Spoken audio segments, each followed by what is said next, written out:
അമേരിക്കയുടെ സമ്മർദ്ദത്തിന് വഴങ്ങി യുക്രൈൻ ധാതു ഖനന പുനർനിർമ്മാണ കരാറിൽ യുക്രൈൻ ഒപ്പുവയ്ക്കുമെന്ന് അറിയുന്നു. ഡൊണാൾഡ് ട്രംപുമായുള്ള കൂടിക്കാഴ്ചയ്ക്കായി വ്ളാഡിമിർ സെലൻസ്കി വാഷിംഗ്ടൺ സന്ദർശിക്കാനിരിക്കെയാണ് തീരുമാനം. നല്ല ഒന്നാന്തരം കച്ചവടക്കാരനാണ് അമേരിക്കൻ പ്രസിഡന്റ് തെളിയിക്കുന്ന ഒരു ഉടമ്പടിയിലേക്കാണ് ഈ യുക്രൈൻ നീങ്ങുന്നത് എന്ന കാര്യം കൂടി അറിയുക. അമേരിക്കയിൽ നിന്ന് മധു കൊട്ടാരക്കർ തത്സമയം ചേരുന്ന വിശദാംശങ്ങളുമായി. Madhu, good morning. യഥാർത്ഥത്തിൽ കാര്യം അങ്ങനെ അവിടെ കൊണ്ട് എത്തിച്ച് നന്നായി പറയും.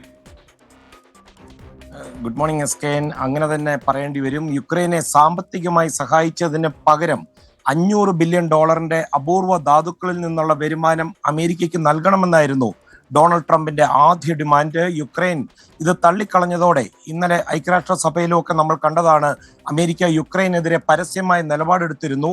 എന്നാൽ ഏറ്റവും ഒടുവിൽ ഈ $500 ബില്യൺ എന്ന ആദ്യ ഡിമാൻഡിൽ വിട്ടുവീഴ്ച ചെയ്യുവാൻ അമേരിക്ക ഇന്ന് തയ്യാറായതോടെ യുക്രൈൻ ഇപ്പോഴത്തെ ഈ പുതുക്കിയ കരാറിൽ ഒപ്പിടാമെന്ന് സമ്മതിച്ചിരിക്കുകയാണ്.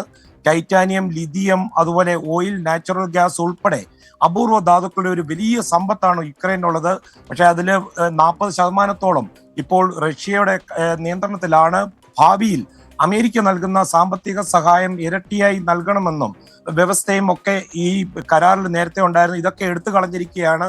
യുക്രൈന് ഈ വ്യവസ്ഥ ദീർഘകാല കടത്തിലേക്ക് തള്ളിയിടുമെന്നായിരുന്നു സെലൻസ്കിയുടെ ഒരു സ്റ്റാൻഡ്. ഭാവിയിൽ ഓയിൽ ആൻഡ് ഗ്യാസ് ഉൾപ്പെടെയുള്ള ധാതു വിഭവങ്ങളിൽ നിന്ന് ലഭിക്കുന്ന വരുമാനത്തിന്റെ പകുതിയോളം കരാർ പ്രകാരമുള്ള ഒരു ഫണ്ടിലേക്ക് യുക്രൈൻ നിക്ഷേപിക്കും. ഫണ്ടിന്റെ ഒരു ഭാഗം യുക്രൈനിൽ തന്നെ റീഇൻവെസ്റ്റ് ചെയ്യുവാൻ അമേരിക്ക ഒരു ധാരണയും ഉണ്ടാക്കിയിട്ടുണ്ട്. കരാർ പ്രകാരം യുക്രൈന്റെ സാമ്പത്തിക വികസനത്തിനൊക്കെയുള്ള സഹായം അമേരിക്ക നൽകും. അതുപോലെ കരാറിൽ യുക്രൈന്റെ സുരക്ഷ ഉറപ്പാക്കുന്ന കാര്യങ്ങളോ അല്ലെങ്കിൽ കൂടുതൽ സാമ്പത്തിക സഹായം നൽകുമോ ഇന്നും ഇപ്പോൾ വ്യക്തമല്ല. സെലൻസ്കി വൈറ്റ് ഹൗസിലേക്ക് വരുന്ന കാര്യം ഡൊണാൾഡ് ട്രംപ് ഇന്ന് സ്ഥിരീകരിച്ചിട്ടുണ്ട്.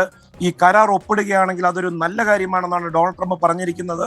യുദ്ധം അവസാനിപ്പിക്കുന്നതിന്റെ ഭാഗമായി ഒരുപക്ഷെ യുക്രൈനിൽ സമാധാന ഭടന്മാരെ വിന്യസിപ്പിക്കാനുള്ള നിർദ്ദേശം അമേരിക്ക മുന്നോട്ട് വയ്ക്കും. യുക്രൈനിലെ നിലവിലെ ധാതു സമ്പത്തിന്റെ ഈ പ്രദേശങ്ങൾ ഞാൻ നേരത്തെ സൂചിപ്പിച്ച പോലെ ഒരു പ്രധാന ഭാഗം ഏതാണ്ട് 40% റഷ്യയുടെ നിയന്ത്രണത്തിലാണ്. ഇതുവരെയും യുക്രൈനെ ഒഴിവാക്കിയുള്ള ഒരു റഷ്യയുമായിട്ടുള്ള ഒരു വൺ സൈഡ് ചർച്ചകളായിരുന്നു അമേരിക്ക നടത്തിയത്. പക്ഷേ ഏറ്റവും ഒടുവിൽ യുക്രൈൻ യുദ്ധം അവസാനിപ്പിക്കുവാൻ ട്രംപ് ഉദ്ദേശിച്ചിടത്തേക്ക് യുക്രൈനെ എത്തിച്ചിരിക്കുകയാണ്. SK, thank you Madhu Kottarakkara.